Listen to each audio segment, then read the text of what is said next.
Assalamualaikum warahmatullahi wabarakatuh. Perkenalkan, nama saya Garnita Sekar Arlia Putri dengan NPM 2023-10204. Di sini kita akan membahas 3 jenis utama resiko nilai tukar dan contohnya.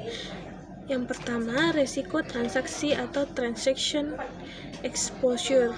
Resiko ini timbul dari fluktuasi nilai tukar mata uang antara tanggal transaksi dan tanggal penyelesaian pembayaran.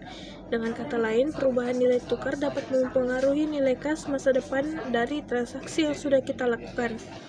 Contohnya, sebuah perusahaan di Makassar yang menjual produk ke Amerika Serikat dengan harga yang telah disepakati dalam dolar US.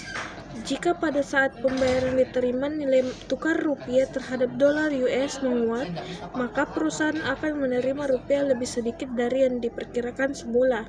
Sebaliknya, jika nilai tukar rupiah melemah, perusahaan akan menerima rupiah yang lebih banyak. Yang kedua, resiko translasi atau translation exposure.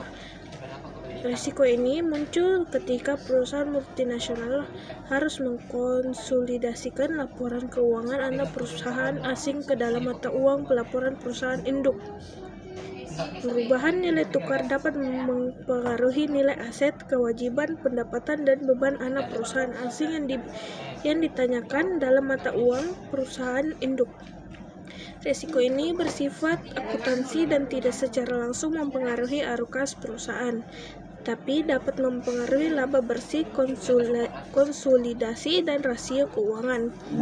Contohnya, sebuah perusahaan di induk Jakarta memiliki anak perusahaan di Jepang yang laporan keuangannya dinyatakan sebagai yen Jepang.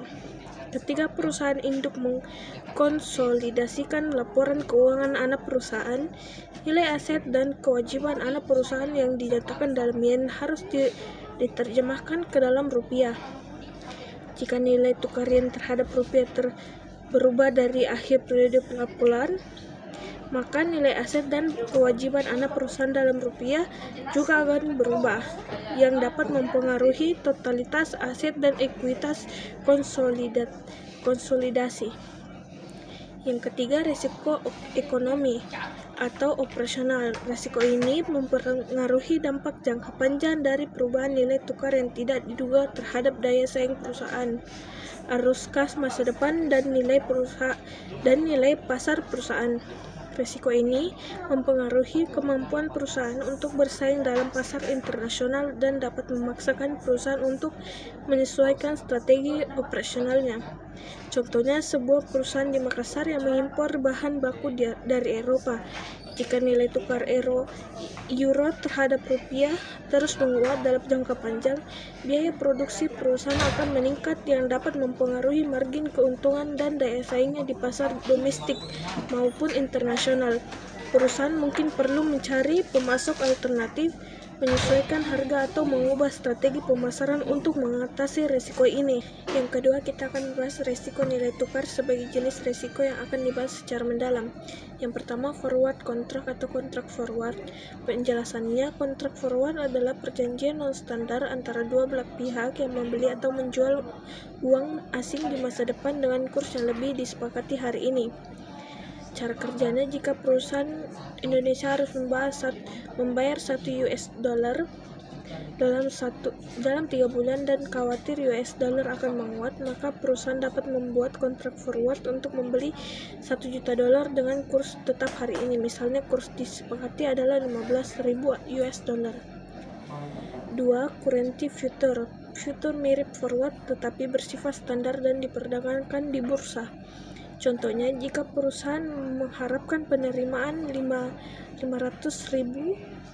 dolar dalam 6 bulan, maka bisa menjual kontrak future USD untuk mengunci nilai tukar.